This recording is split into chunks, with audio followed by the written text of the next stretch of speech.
Bonsoir. Bonsoir tout le monde. Bonsoir mesdames, bonsoir mesdemoiselles, bonsoir messieurs. On vous a mis ce petit slide parce qu'on a beaucoup de questions pour savoir qui nous sommes. L'équipe Cercle 7, effectivement, nous n'avons pas d'adhérents, mais vous avez là les 7 membres. Il y en a 6 présents ce soir. Vous pouvez nous reconnaître par le petit badge que l'on affiche avec nos prénoms. Donc voilà, ça fait un petit descriptif, le temps que je présente notre conférencière. Donc vous avez le président, vice-président, secrétaire, trésorier et bras droit. Voilà. Alors en fait, nous organisons notre conférence une fois par mois, le samedi, pour ceux qui le savent, en fin de journée. Si vous n'avez pas donné votre adresse email, parce que pour nous, c'est le seul moyen de communiquer avec vous, n'hésitez pas, venez me voir, ou un autre des adhérents fondateurs. Comme vous le savez, on m'a posé la question, toutes les conférences sont enregistrées et sont postées sur YouTube, YouTube Cercle 7, donc vous pouvez avoir accès. Je rappelle le principe, le conférencier fait sa conférence, à l'issue de la conférence, nous avons une séance de questions-réponses, et le micro circulera parmi vous pour poser des questions, d'accord ? Petit détail, mais qui a son importance, les sorties de secours, il y en a 2 de chaque côté. Si la sonnerie de l'alarme nous impose de sortir, on va par là, d'accord? Les portables, si vous pouviez les couper, d'accord? Je voulais faire un petit remerciement à un journaliste qui est dans la salle, qui s'appelle Yannick Urien, qui nous suit à chaque fois et qui fait des articles dans son journal La Baule Plus. Donc je me permets de signaler La Baule Plus, qui nous annonce à chaque fois, nos conférenciers, fait des articles sur ce qui se passe à La Baule. Merci Yannick. La prochaine conférence aura lieu le samedi 22 février à 17 h avec François Gervais. C'est un physicien, professeur émérite à l'Université de Tours, ancien directeur du CNRS et expert critique des rapports AR5 et AR6 du GIEC sur la climatologie. Le thème de la conférence ce soir, c'est « Est-il possible d'envisager une réforme en profondeur de l'État et du fonctionnement politique de notre société? Si oui, comment ?» avec Valérie Bugeaud. Alors, qui est Valérie Bugeaud? C'est une analyste de géopolitique juridique. Ses travaux traitent particulièrement des aspects institutionnels, économiques et monétaires du droit. Son approche de la philosophie du droit réinitie les grands principes et les valeurs universelles du droit continental qui ont fait le rayonnement de la France à l'étranger. Depuis plus de 15 ans, Valérie met à disposition du public, sur sa chaîne dédiée à la réinformation et à la géopolitique juridique, des travaux, des articles et des vidéos en libre accès pour informer la population sur des sujets d'intérêt général. Valérie Bugeaud a également écrit de nombreux ouvrages que vous pourrez acquérir et faire dédicacer à l'issue de cette conférence auprès de la Maison de la Presse, là-bas, auprès de M. Thierry Traîneau. Bien sûr, dédicaces auront lieu à ce moment-là. Sur 3 livres ou 4 livres, je crois. La véritable alternative au Gris-Tricette, Révolu droit. Les raisons cachées du désordre mondial, tome 1 et tome 2. Du nouvel esprit des lois et de la monnaie.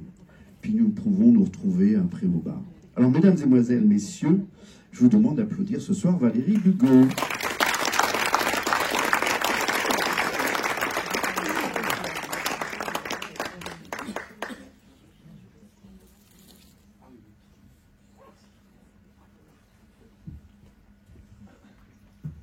Bien, merci beaucoup d'être... Merci beaucoup d'être... Ça marche? Non? Oui? Vous m'entendez? Oui. Merci beaucoup d'être venus si nombreux pour écouter ma conférence du jour. Je vous en remercie. Comme monsieur m'a présenté, je suis donc juriste de formation, je suis docteur en droit et j'ai fait tous mes travaux à partir des découvertes et des expérimentations juridiques, notamment dans le cadre de l'université, qui m'ont mené sur le chemin, disons, divergent de l'état actuel. Alors, ma conférence a pour objet de vous présenter, mon projet, le projet que j'ai élaboré, que j'ai conçu, qui s'appelle Révolu droit pour renouveau et évolution du droit, qui est un projet de réforme institutionnelle, mais pas que, c'est un changement de paradigme. En fait, c'est un projet qui met en forme un changement de paradigme à plusieurs étages et que je vais vous présenter dans le cadre de la présente conférence qui va se faire en 3 parties. Donc une première partie Je vous expliquerai qu'est-ce que Révolu Droit. Une deuxième partie, pourquoi faut-il changer finalement? Qu'est-ce qui ne va pas dans le système que nous connaissons actuellement? Et puis une troisième partie, comment le changement peut être mis en œuvre dans le cadre du projet que je porte.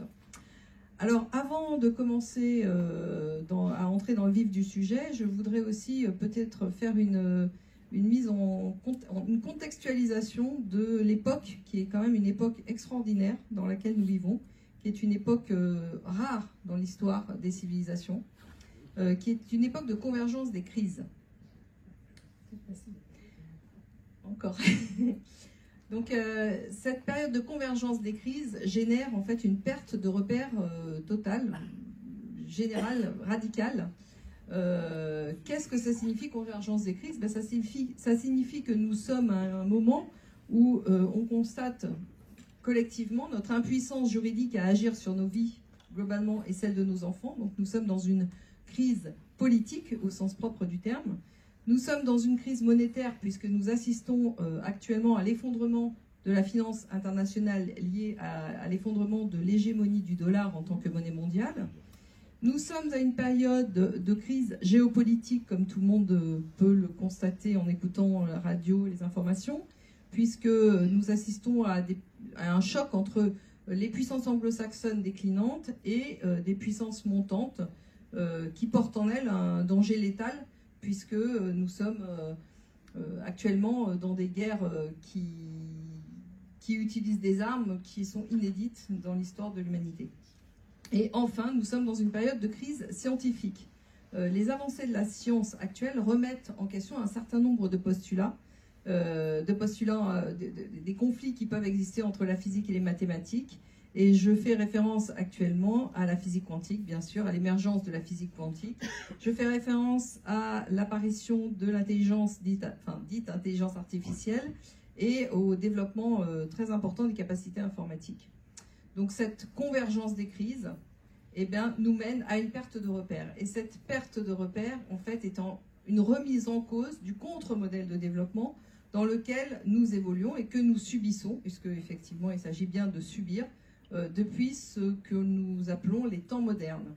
Et vous savez que les Chinois traduisent le terme crise par à la fois danger et opportunité. Et c'est effectivement ces périodes de grande instabilité qui permettent d'anticiper des dangers énormes, mais également qui laissent des fenêtres, des champs d'ouverture sur des opportunités de renouveau, je dirais, du sens en fait. Alors, qu'est-ce que Révolu Droit? Je vous l'ai dit tout à l'heure, Révolu Droit met en œuvre en fait un changement de paradigme. Il s'agit d'un changement de paradigme à différents niveaux, donc au niveau politique, au niveau juridique et au niveau économique. Il s'agit de construire pour réinvestir notre avenir. Et je regrette un peu que souvent dans les conférences qu'on fait, et je ne suis pas la seule à l'avoir constaté, il y a trop peu de jeunes qui suivent ces conférences, alors que c'est la jeunesse qui va être impactée en premier lieu par ce que nous allons vivre dans les mois et les années qui viennent. Mais de toute façon, il faut commencer toujours par un petit nombre de gens. Donc je vous remercie encore d'être présents ici parce que vous êtes ici aussi pour réinvestir l'avenir. Alors, quand on parle de changement de paradigme politique, de quoi s'agit-il? Déjà, il faut expliquer ce qu'est la politique, parce que effectivement, avec le cirque politique auquel nous sommes maintenant habitués, on a perdu un peu de vue le sens du terme politique. La politique, c'est l'art d'organiser la vie de la cité, en tenant donc compte de tous les intérêts en présence. Or, aujourd'hui, dans nos États, les seuls intérêts réellement représentés ne sont pas tous ceux qui traversent la société, tous ceux qui concernent en fait les individus vivant sur le territoire. C'est essentiellement des intérêts financiers supérieurs qui sont représentés. Donc nous avons une crise du sens politique dans le sens où effectivement le terme a perdu son sens. Alors qu'est-ce que l'État? L'État, c'est la coquille juridique. On dit que c'est un organisme de droit public qui est garant donc de l'intérêt général de cette cité, de ce groupe, de ce territoire sur lequel on élabore des règles. Et l'État n'est que l'habit juridique du groupe organisé formé par les habitants d'un pays qui forme une nation. Donc l'État met en œuvre la politique sur un groupe qui est constitué par une nation et qui sera géré par les règles communes. Voilà, des règles communes. Alors, la raison d'être et la légitimité de l'État, c'est donc le vivre ensemble. Vivre ensemble, ça suppose qu'il y ait un intérêt général, un bien commun, c'est-à-dire qu'un intérêt qui soit le plus petit dénominateur commun à toutes les personnes qui vivent sur le territoire en question. Sans bien commun, sans intérêt général, il n'y a aucune légitimité à l'État, il n'y a aucune légitimité à la politique, il n'y a aucune légitimité au droit. Donc l'État n'existe que pour garantir ce vivre ensemble, lequel passe par la garantie de l'intérêt général, et donc par l'établissement de la justice, lequel établissement passe également par la recherche de la vérité. Il n'y a pas de justice sans avoir en principe directeur la recherche de la vérité. La justice et la recherche de la vérité sont les fondements indépassables de la notion d'État. Donc vous pouvez déjà mesurer, rien qu'à ce niveau de la conférence, à quel point nous sommes éloignés du concept politique d'État dans son sens premier. Donc l'État, évidemment, doit être souverain dans ses prérogatives régaliennes ou ne pas être, puisque s'il n'est pas souverain, il est donc dépendant, et il n'est donc plus un État, puisqu'il n'est, à moins qu'il ne soit dépendant des intérêts des gens qui traversent, qui habitent sur son territoire, il ne peut pas être État, puisque l'État représente tous les intérêts des gens qui vivent à un endroit précis. Donc l'État est souverain dans ses prérogatives régaliennes. De quoi s'agit-il? De la loi, de la justice, de la monnaie, des forces de l'ordre. Il faut donc réaffirmer la prééminence de l'État sur le commerce en particulier, puisque le commerce a eu tendance à grignoter les prérogatives régaliennes pour capter ses intérêts, pour capter en fait la possibilité de gérer le groupe humain au profit d'intérêts particuliers, d'intérêts catégoriels. L'idée, c'est de retrouver nos institutions nationales historiques millénaires et d'expulser les institutions étrangères qui nous furent imposées. Et par institutions étrangères, je désigne précisément le Parlement, donc le régime que nous appelons le régime parlementaire, qui est assis sur une fausse séparation des pouvoirs et assorti d'une banque centrale indépendante. Ces institutions-là sont des institutions d'origine britannique, qui ont une origine très ancienne, puisque le Parlement, tel que compris par ces institutions, vient du Conseil des barons de la Magna Carta. Et ce Conseil des barons, cette Magna Carta qui nous a toujours été présentée comme la quintessence de la démocratie, n'a aucun rapport avec la démocratie, a tout au contraire un rapport essentiel avec la plutocratie, puisqu'il s'agissait, je le répète, de la révolte des grands seigneurs, des grands féodaux contre le roi d'Angleterre, lequel était à l'époque garant de l'intérêt général. Donc avec le Conseil des barons, nous sommes en pleine plutocratie. Et avec le parlementarisme, nous sommes aussi en pleine plutocratie. C'est ce qui, en général, est caché aux yeux du public. Alors, qu'est-ce que le droit? Le droit, c'est l'outil du vivre ensemble. C'est un outil au service de la politique. C'est un bien public. Le droit libère là où la règle opprime. Et aujourd'hui, nous ne sommes plus dans des États qui mettent en œuvre du droit, mais dans des États qui mettent en œuvre de la réglementation. Et la réglementation, c'est l'opposé du droit, l'opposé exact. Alors, l'objectif du droit, c'est de garantir et d'établir la justice publique entre les hommes afin de permettre ce vivre ensemble qu'on a évoqué tout à l'heure à propos de l'État.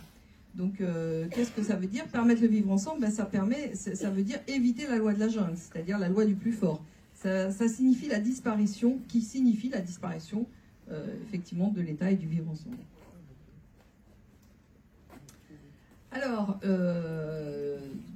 révolu droit, c'est donc un changement de paradigme politique, c'est aussi un changement de paradigme juridique, justement, puisque ça vient d'être à peu près abordé, mais il faut rentrer plus avant dans le détail.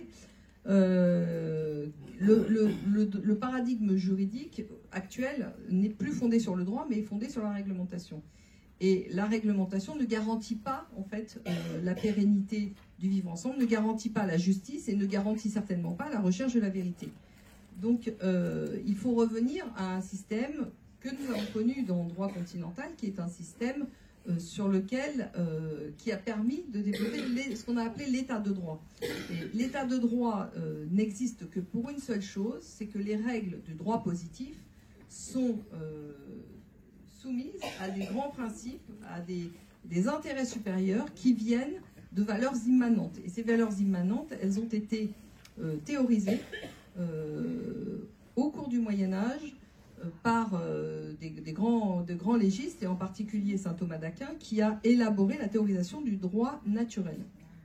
Alors, le droit naturel, c'est le guide, en fait. C'est des principes, ce sont des grandes valeurs mises par écrit et qui sont les guides, les Anglais parlent de guidelines, qui sont les garde-fous du droit positif, c'est-à-dire des règles qui s'imposent dans les codes que vous connaissez, qui s'imposent à tous les citoyens, à tous les gens qui habitent sur le territoire dont il est question.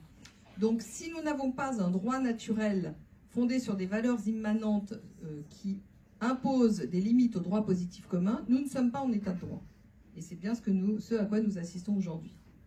Donc le bien commun tel qu'il a été initialement décrit par saint Thomas d'Aquin, il repose sur des choses très simples, il repose sur l'existence et la description d'un bien commun, la description et l'existence d'une responsabilité, laquelle responsabilité porte en elle en fait la légitimité de toutes les institutions, le respect de la vie, le respect de la dignité et de l'intégrité de la personne humaine. Alors aujourd'hui, la responsabilité en tant que source de légitimité, eh bien, vous constatez tous qu'elle a disparu, et c'est donc également la légitimité qui a disparu derrière. Donc la responsabilité juridique n'existe plus ni en matière économique, ni en matière politique. Donc avec Révolu Droit, le changement de paradigme permet de réinvestir toute cette histoire du droit de façon à réinvestir tout ce qui est responsabilité individuelle en tant que source de légitimité, notamment politique. Donc un ordre juridique n'existe que s'il est commun. Le droit, pour exister, pour être droit, doit s'appliquer à tous. Puisque si vous avez une règle différente à chaque fois que vous vous adressez à un individu différent, on ne peut pas parler de droit. On parle de règles de la jungle. Celui qui est le plus fort l'emporte sur son voisin. Donc l'ordre juridique commun, et pour être du droit, il doit être commun justement. Donc c'est bien, on parle d'ordre juridique, et cet ordre juridique doit être de nature civile, parce que le civil, c'est ce qui fonde le vivre ensemble.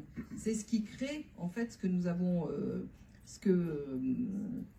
avons l'habitude de parler de contrat social, mais le contrat social n'a jamais existé.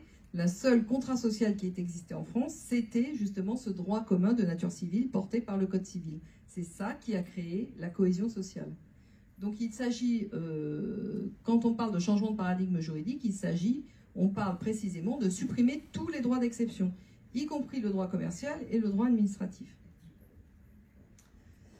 Alors, changement de paradigme politique, changement de paradigme juridique, changement de paradigme économique. Parce que, effectivement, nous sommes des sociétés qui, depuis les grandes découvertes, ont eu tendance à laisser déborder leur ordre commun par le droit commercial. Et ça s'est fait au moyen de ce que nous appelons très généralement le capitalisme, mais qu'il faudrait immédiatement préciser, parce que le capitalisme aurait pu prendre une forme tout à fait différente. Du reste, le capitalisme rénant n'a rien à voir avec le capitalisme prédateur et apatride que nous connaissons aujourd'hui. Donc quand on parle de capitalisme, en fait, pour décrire le système actuel, on parle de prédation, de capitalisme prédateur. Et ce capitalisme prédateur, il est fondé sur essentiellement une chose, c'est l'anonymat des capitaux. Puisque l'anonymat des capitaux permet la déresponsabilisation des décideurs économiques.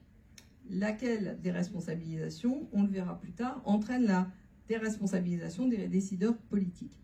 Donc, quand on parle de changement de paradigme économique, eh bien, il s'agit premièrement de mettre fin à l'anonymat des capitaux, et deuxièmement de faire disparaître les grands conglomérats transnationaux qui sont des moyens de pression très importants sur les politiques des États.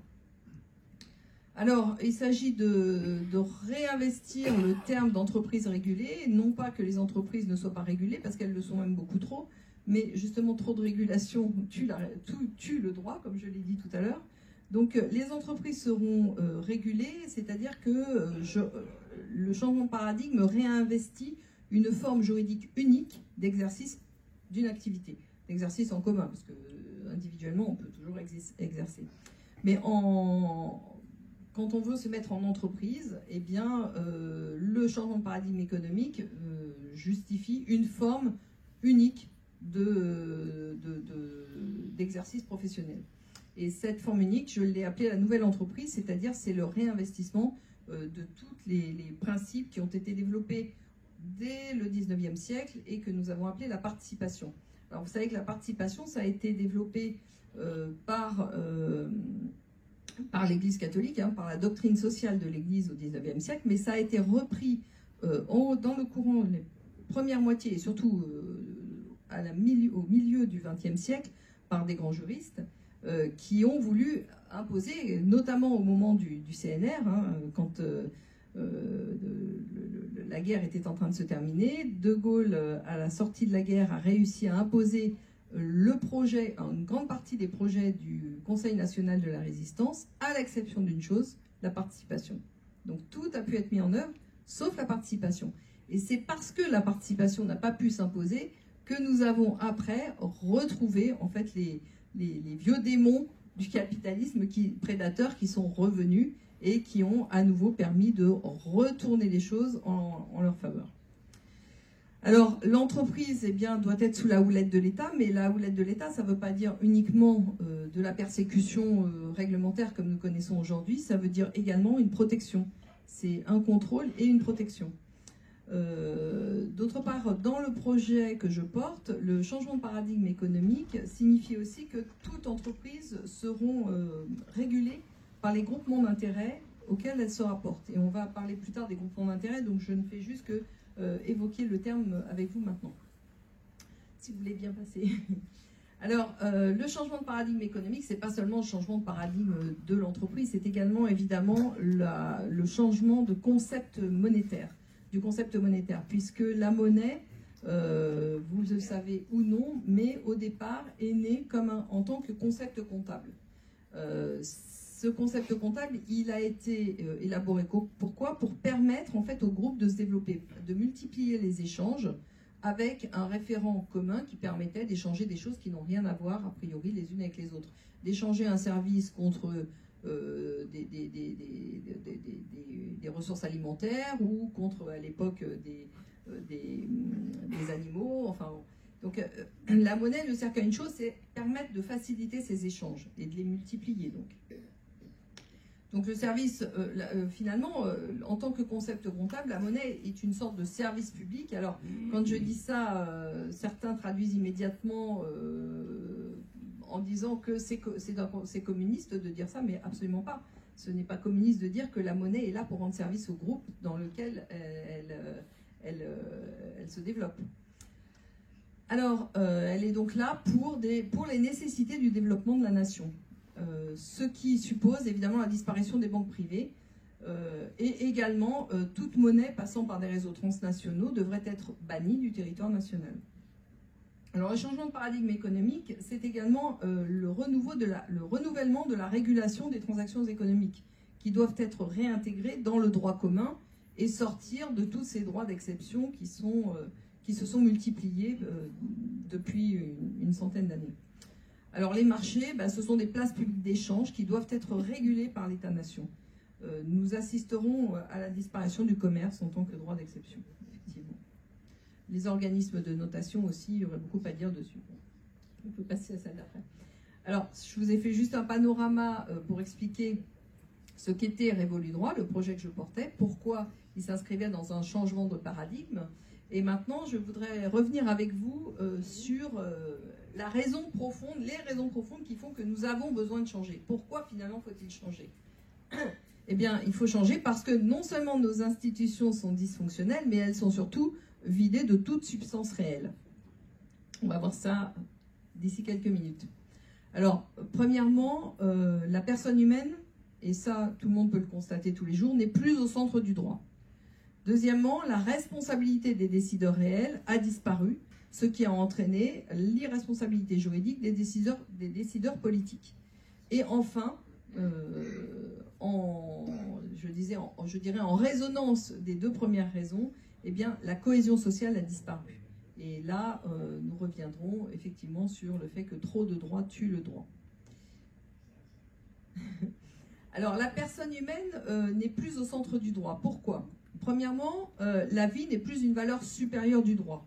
Aujourd'hui, on assiste maintenant à des possibilités d'avortement à 9 mois, l'euthanasie qui se généralise, pour ne pas dire qui se banalise, le suicide assisté qui commence à se développer dans des proportions inquiétantes, la sécurité sociale qui rembourse les stérilisations de jeunes gens. Donc on se rend bien compte que la vie en tant qu'existence n'est plus une préoccupation que le droit est chargé de protéger.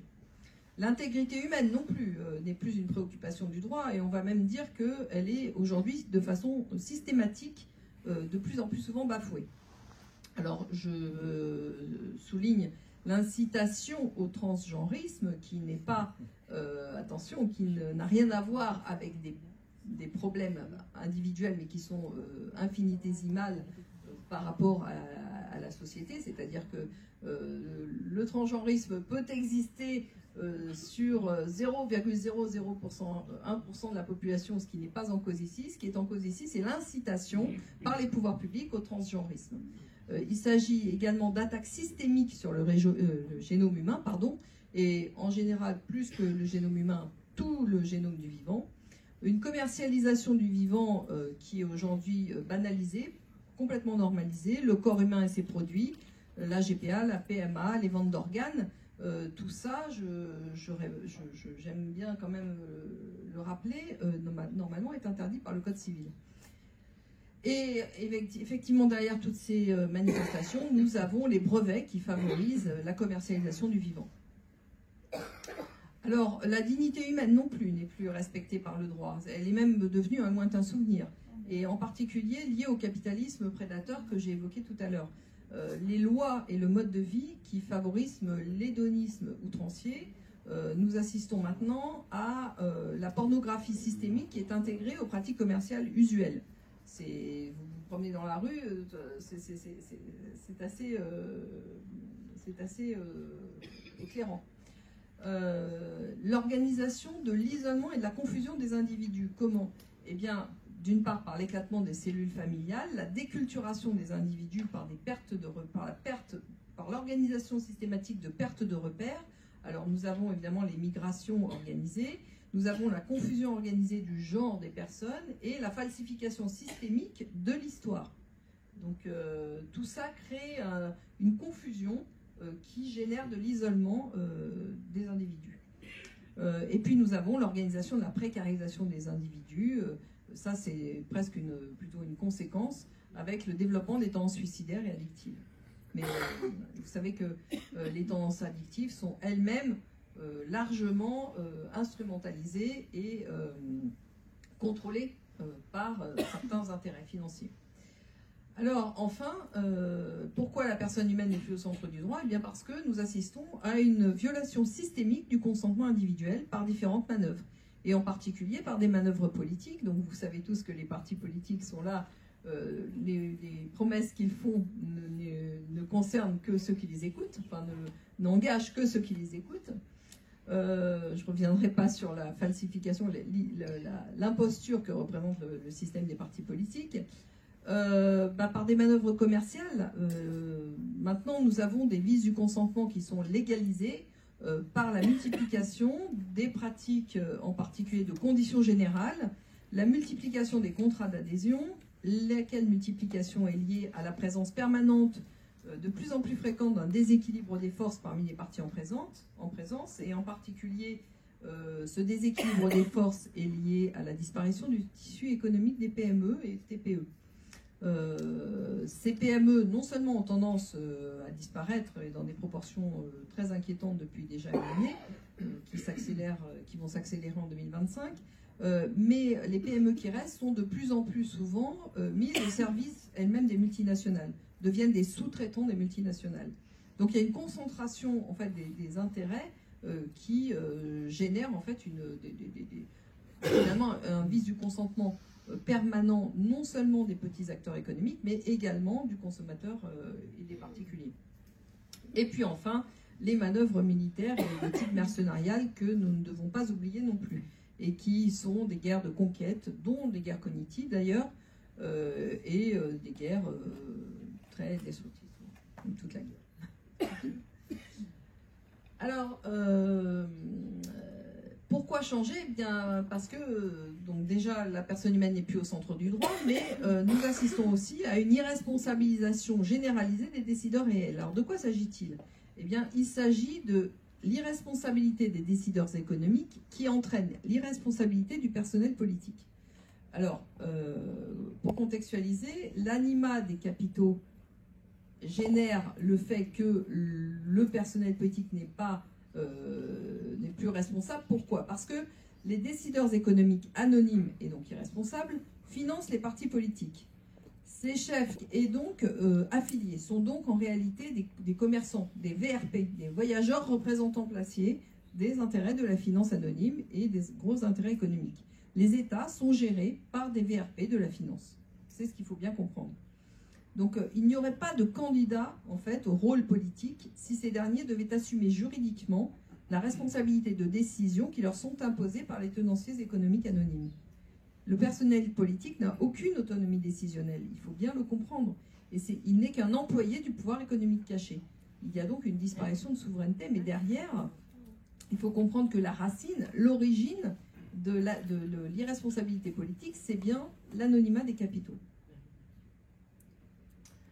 Alors, on va revenir un peu sur le système politique que nous connaissons, donc que nous appelons parlementarisme. Alors, je voudrais insister auprès de vous sur le fait suivant, c'est qu'on parle de république ou de monarchie, d'États centralisateurs ou d'États fédéraux, mais en réalité, on parle toujours que de la même chose.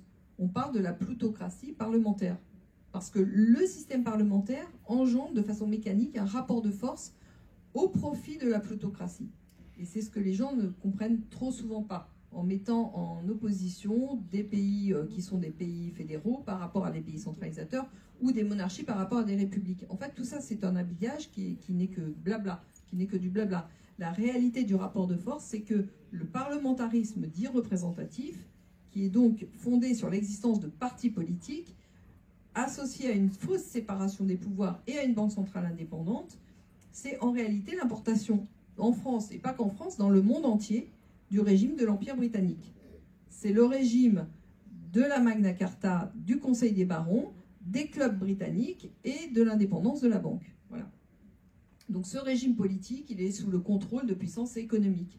Il y a donc une disparition conceptuelle, par principe, de la notion de politique et d'État. L'État est une coquille vide. Et elle est une coquille vide à double titre, puisque déjà dans son concept, comme je viens de vous le démontrer, mais également parce que par la multiplication des paradis fiscaux internationaux sous contrôle de l'empire financier apatride, donc ces paradis fiscaux étant gérés sur le modèle du trust anonyme, eh bien les États ont été dépossédés des moyens budgétaires de fonctionnement, de leurs moyens budgétaires de fonctionnement. Donc elle est une coquille vide conceptuellement et dans ses moyens d'action. Voilà. Donc l'État n'existe plus. C'est ce que j'essaye de toujours faire comprendre. Il n'y a plus d'État dans nos contrées. En réalité, nous sommes sous un régime plutocratique de gens qui ne sont jamais responsables de rien. Alors, je voudrais, quand j'ai élaboré cette conférence, en parlant d'irresponsabilité des décideurs réels, je me suis dit qu'il était important de faire une petite aparté sur le concept très important de propriété économique, qui est une illustration parfaite de l'irresponsabilité des décideurs réels et qui permet de mettre à jour un peu certaines malversations que nous subissons, mais sans bien comprendre ses fondements. Alors, je vais revenir sur ce concept de propriété économique. Alors, les exigences financières folles liées, je suis obligée de faire des raccourcis, vous m'excuserez, mais on va commencer par les exigences financières folles qui ont été liées au dollar monnaie mondiale. Ce dollar en tant que monnaie mondiale a généré la financiarisation. Et cette financiarisation a eu pour conséquence que les Américains, sous les lois desquelles la finance apatride est régie, ont transformé les règles de droit de façon, notamment récemment, à identifier le régime juridique de la possession de titres avec celui de la monnaie. Et donc ils ont étendu le principe de propriété économique à tous les biens. Alors, je vais juste revenir un tout petit peu sur cette question des exigences financières folles du dollar, parce que toute cette financiarisation à laquelle nous avons assisté de l'économie ne vient que d'une chose, c'est des exigences, des nécessités pour le dollar d'adosser la multiplication des dollars en circulation sur des richesses réelles. Donc ça serait un peu trop long, ça nécessiterait une conférence en soi. Donc peut-être je reviendrai auprès de vous en refaire une. Mais là, j'aborde juste ça de façon assez rapide. Alors pour revenir à la question des titres financiers et de la propriété économique.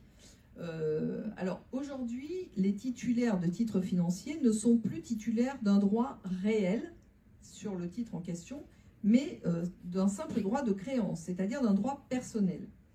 En cas de faillite, ça veut dire qu'en cas de faillite, l'institution qui gère les titres, eh bien, en cas de faillite de l'institution qui gère les titres, le créancier, c'est-à-dire celui qui détient, enfin, celui qui se croit être propriétaire du titre, n'est pas un créancier privilégié. Il est un simple créancier chirographaire. Ça veut dire qu'en cas de faillite, eh bien, il sera dépossédé de son actif, tout simplement. Alors, ce changement de juridique qui s'est fait à bas bruit et dans des conditions d'imposture, une fois de plus, enfin, je ne sais pas trop comment qualifier tout ça, mais tout ça s'est fait vraiment dans le silence des couloirs ministériels et également de l'université. Ce changement juridique permet l'application des principes de la propriété économique au titre en fait que l'on détient. C'est-à-dire que la propriété économique, ça veut dire que le bien n'appartient pas à celui qui est le propriétaire nominal, mais à celui qui en a l'usage économique. Donc vous comprenez que quand vous avez des titres, ces titres, ils sont sous l'usage, sous l'administration du gestionnaire de fonds financiers. Et ce sont donc les gestionnaires des fonds financiers qui sont les propriétaires économiques des titres. Alors, par la titrisation, par le moyen de la titrisation, ces titres financiers ont été anonymisés et fongibilisés pour être centralisés au niveau mondial dans des structures ad hoc, des structures dédiées, justiciables du droit anglo-saxon américain.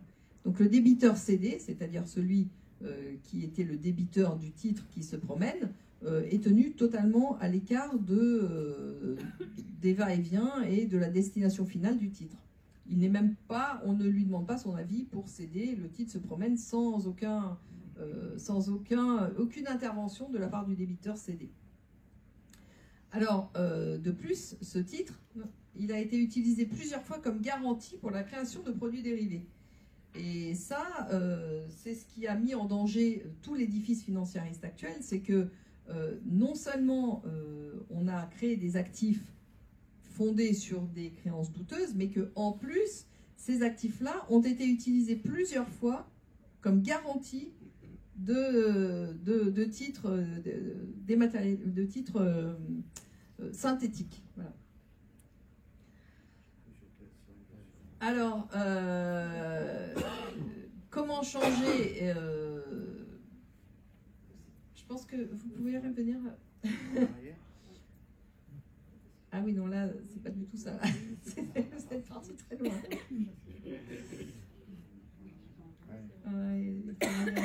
Encore. On en est encore à la partie 2, là.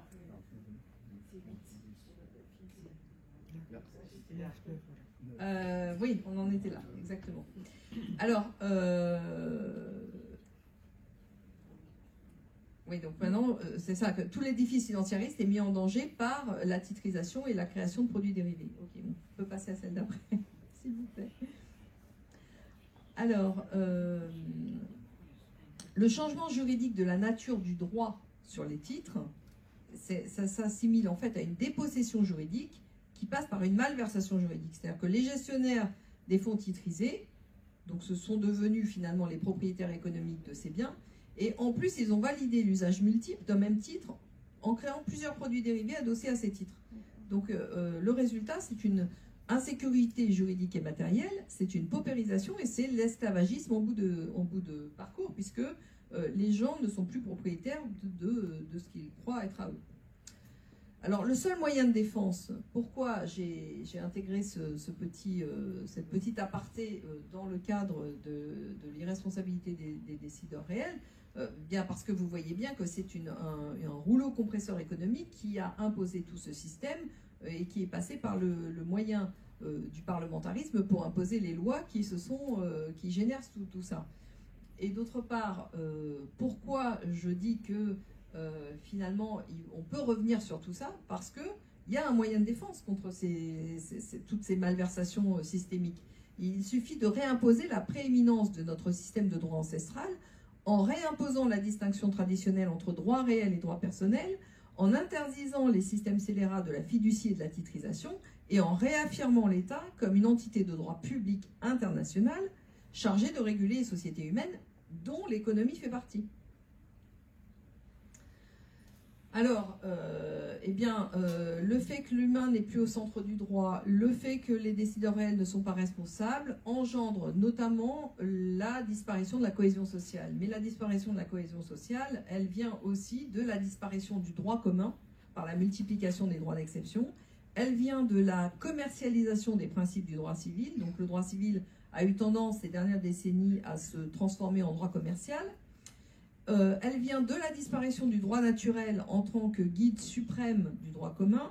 Elle vient de la disparition de la permanence du droit en raison du positivisme exacerbé et du parlementarisme dit représentatif.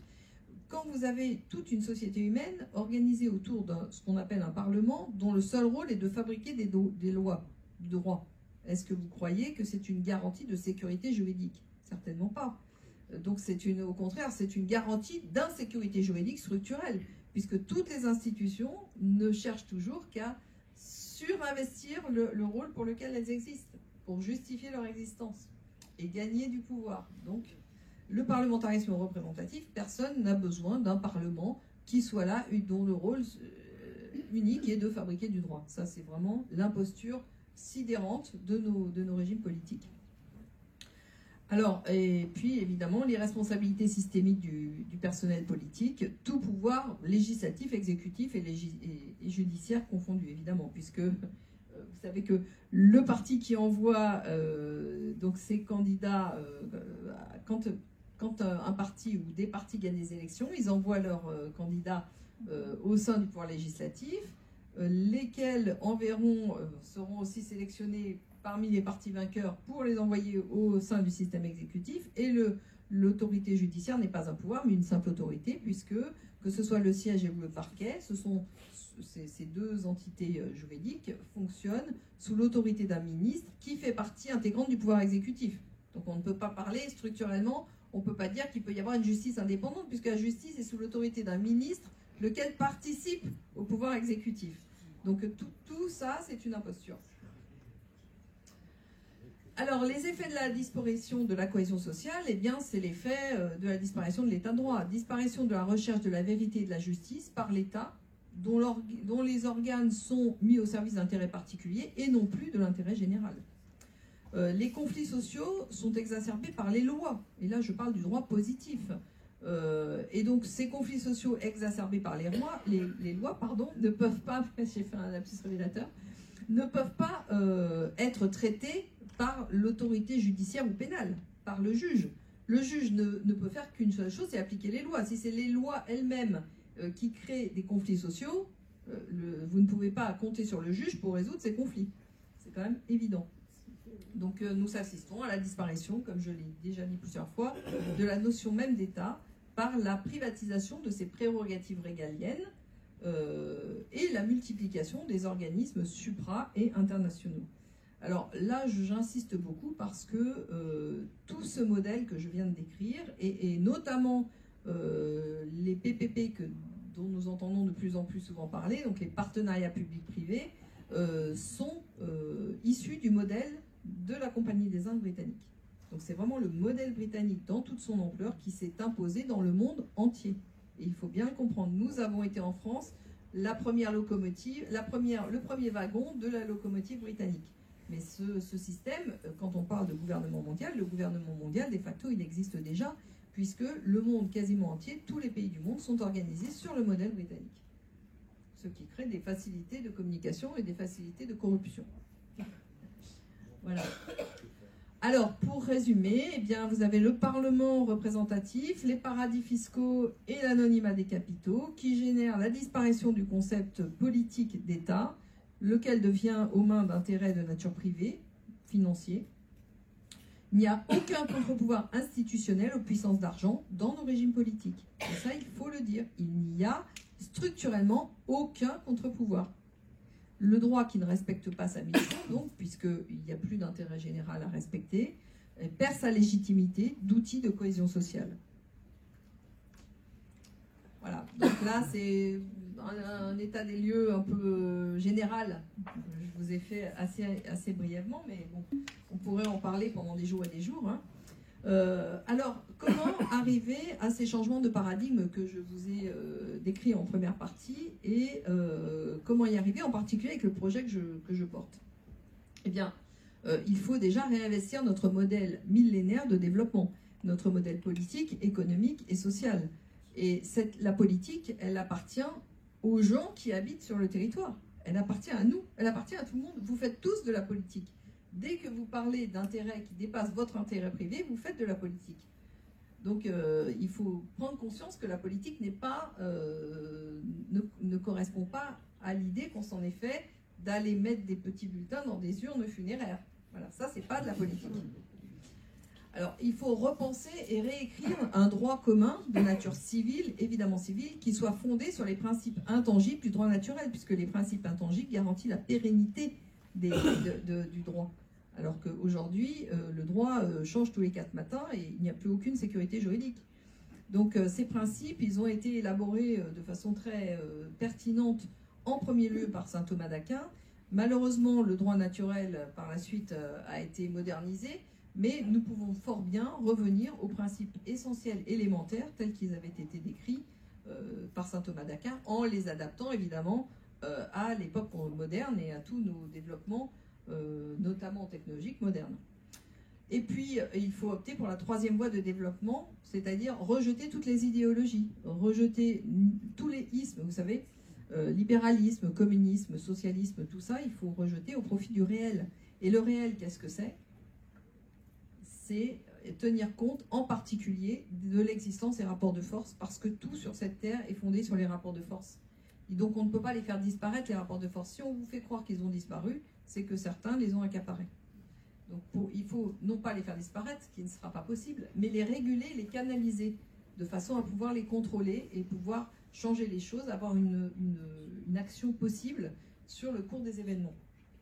Il faut aussi déconcentrer évidemment les centres de décision et revenir au principe selon lequel le pouvoir central n'est légitime que pour gérer les seules décisions nationales.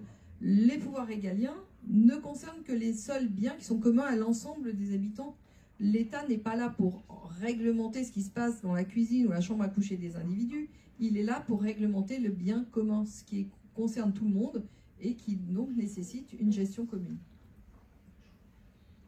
Alors, comment dans Révolu Droit, on canalise les rapports de force et le pouvoir qui font, je le répète, partie du réel?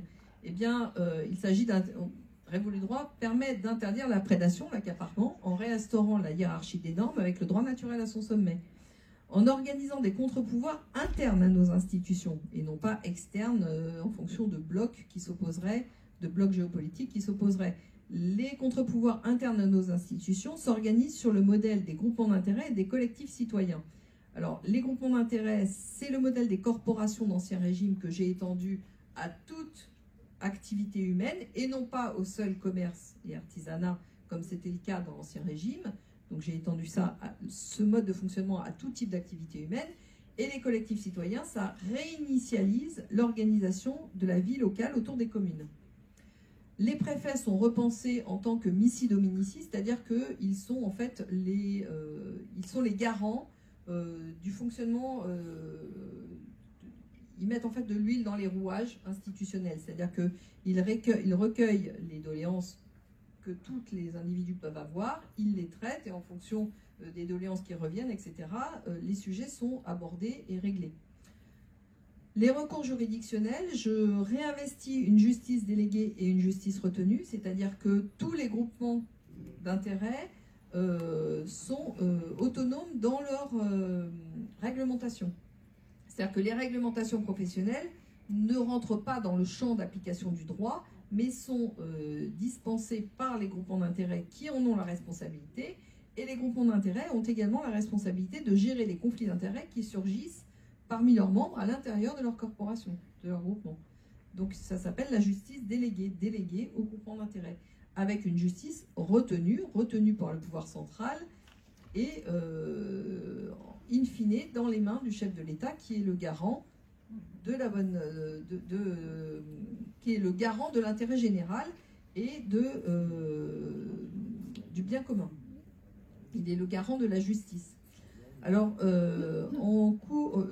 y a une justice déléguée, une justice retenue, et au-dessus de cet édifice juridictionnel, j'ai élaboré un juge d'équité pour les cas très exceptionnels, parce que vous savez que dans le meilleur cas possible, avec un droit qui ne pourrait pas être mieux formulé que ce qu'il est, avec des juges de très bonne volonté, il peut avoir qu'avec le meilleur droit possible et les juges de meilleure fonction, enfin de meilleures dispositions possibles, vous arrivez à des jugements qui ne sont pas équitables.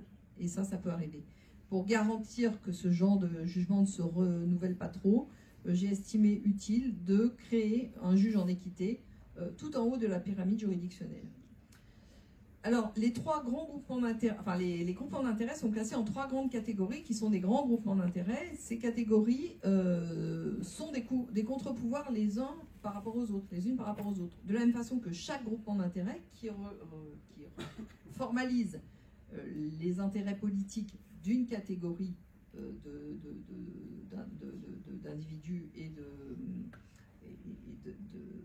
d'activités est en soi un contre-pouvoir par rapport au groupement d'intérêt d'à côté.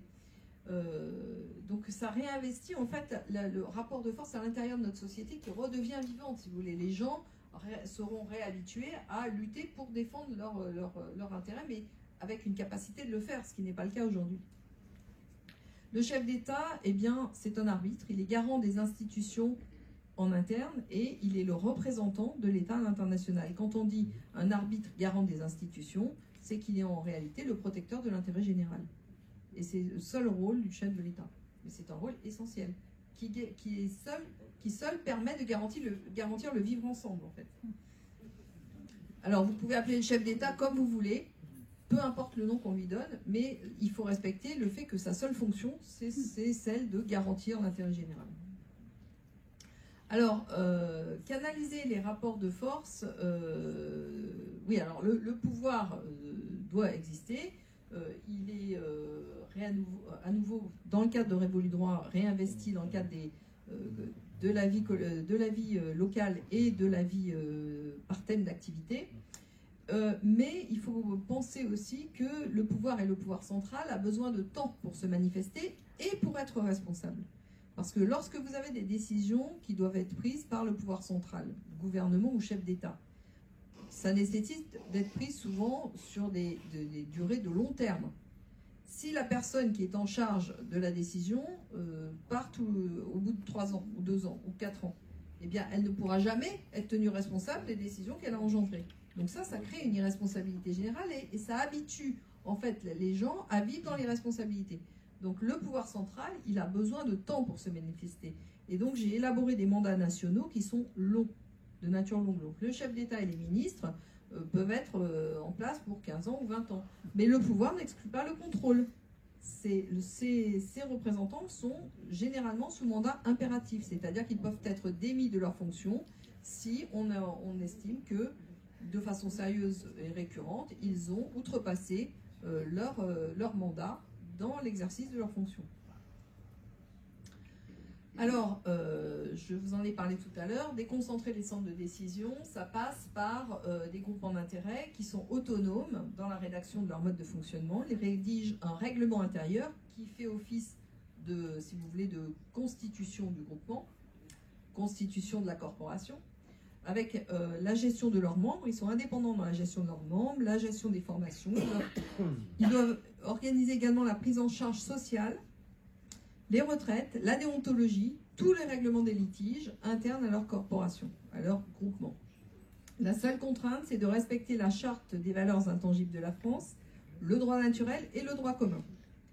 Et quant aux ministres et chefs d'État, ils émanent des groupements d'intérêt, puisque c'est dans le cadre de l'élection, parce que ce sont des gens qui seront élus, les ministres et le chef d'État, et ils seront présentés à l'élection par chacun des 3 grands groupements d'intérêt, mais ils seront présentés à l'élection en fonction non pas de blabla électoral, mais de choses qu'ils auront faites, sur pièce en fait. Ils seront élus, en tout cas ils seront choisis par la population sur pièce, c'est-à-dire en fonction des réalisations qui justifient qu'ils sont présentés au poste en question. Alors, les collectifs citoyens, c'est la réinitialisation de la vie locale. Donc, au centre de la gestion locale, c'est les maires et les présidents de région. Alors, d'abord, les maires au centre des communes et les présidents de région. Pourquoi? Parce que j'ai supprimé les départements pour une seule raison, non pas par idéologie, mais parce que les départements ont été créés, il faut bien le comprendre, au moment de la Révolution française, pour permettre d'aller d'un chef-lieu de département à un autre en 24 heures de cheval. D'accord? Donc, qui aujourd'hui se déplace à cheval? Donc, la raison d'être des départements n'existe plus à l'heure de l'Internet.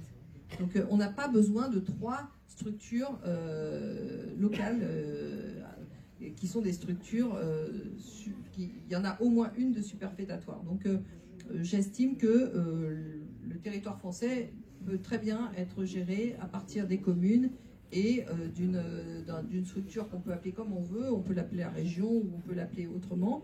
Vous l'appelez comme vous voulez. C'est plus grand qu'un département actuel et moins grand que les eurorégions actuelles que nous connaissons. Alors, tout le projet Révolu Droit est fondé sur la subsidiarité, qui est un principe général de gestion. Alors, par subsidiarité, encore une fois, je précise, parce que les choses ne vont plus de soi maintenant, il faut comprendre la subsidiarité telle qu'elle a été élaborée par la doctrine sociale de l'Église au XIXe siècle, et non pas telle qu'elle a été reprise par les institutions européennes à la fin du XXe siècle. La subsidiarité, ça veut dire que les décisions sont prises au moment ou à l'endroit où elles se posent, en fait. On n'a pas besoin de demander l'autorisation d'autorité supérieure pour un problème qui se pose au niveau local. Elles sont prises par la base au moment ou à l'endroit où le problème se pose. Alors, le pouvoir central dans le projet Révolu Droit est chargé du seul régalien. Alors, il émane de la base, vous l'avez vu, puisqu'on en a parlé tout à l'heure. Les ministres et le chef d'État sont proposés à l'élection sur la base de leur réalisation personnelle. Ils sont élus par un vote, mais qui est un vote non pas aveugle, mais un vote éclairé, puisque les gens ont la possibilité de choisir entre plusieurs personnalités qui leur sont proposées en fonction des réalisations des dites personnalités. Le pouvoir central gère les seules décisions nationales, les pouvoirs régaliens. Il y a une répartition des rôles entre le gouvernement et le chef d'État. Donc je garde un exécutif bicéphale. Pourquoi? Parce que le gouvernement est généralement chargé de l'administration générale des affaires et le chef d'État, pendant que le chef d'État est le garant de l'intérêt général et de la justice. Ce chef d'État a également une fonction de représentation de l'État à l'international. Alors, le gouvernement, il est composé de 5 ministères. Alors là, je vous présente le projet Révolu Droit, avec son gouvernement et la composition du gouvernement et ensuite la définition du chef d'État. Alors, le gouvernement, c'est 5 ministères. Un ministère de faire le droit, un ministère de dire le droit, un ministère de la langue française, des forces de l'ordre de nature défensive et de la monnaie et des finances.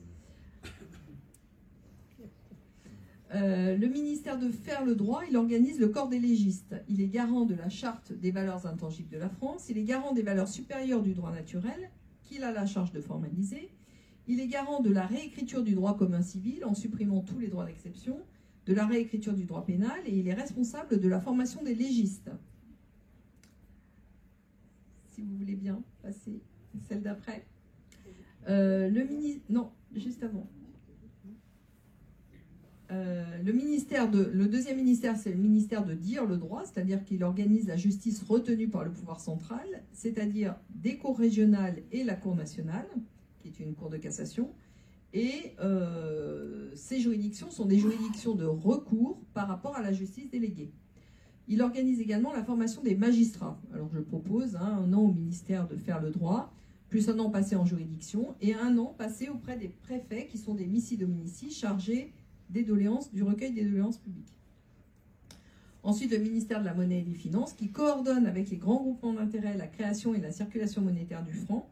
Il est chargé du financement de toutes les fonctions administratives par la sous-monnaie Gouv.